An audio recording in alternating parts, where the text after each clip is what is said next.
welcome back to Tangerine Quarantine. Today I'm going to teach you all how to make your very own salt dough dinosaur. Now salt dough is really easy to make and you only need 3 ingredients. So you're going to need some salt, some flour and some water.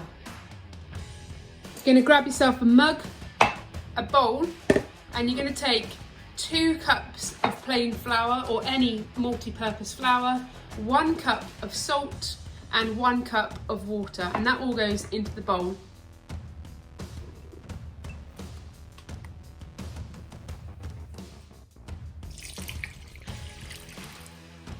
So now we've added all of our ingredients into the bowl, we're now going to get our hands in and give it a good mix, trying to get a really nice doughy consistency.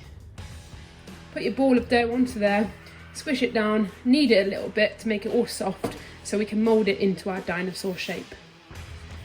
I'm going to create his skeleton first of all, and this is going to help keep his shape whilst he's cooking in the oven so he doesn't all just sink, fall apart and turn into a big blob in the oven.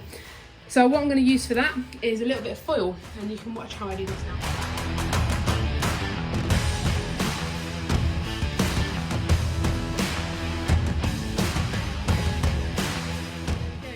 Skeleton of my dinosaur made, and all we now need to do is just cover him in salt dough.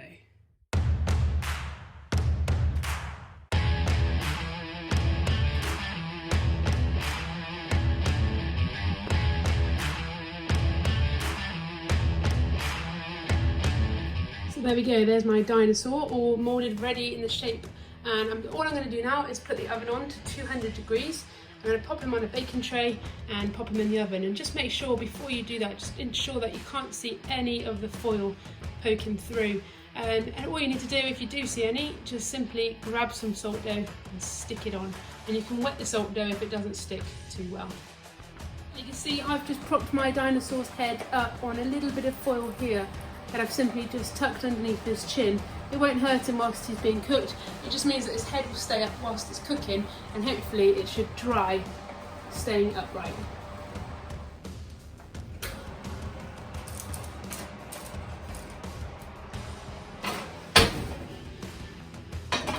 Okay, so that's been in the oven for a good few hours, and you can see it's nice and hard now. So we're going to let that cool down, and then we can paint it.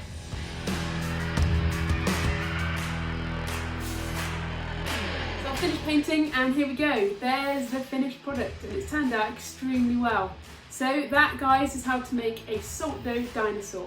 I hope you enjoyed making yours. Don't forget to subscribe, and we'll see you tomorrow for more.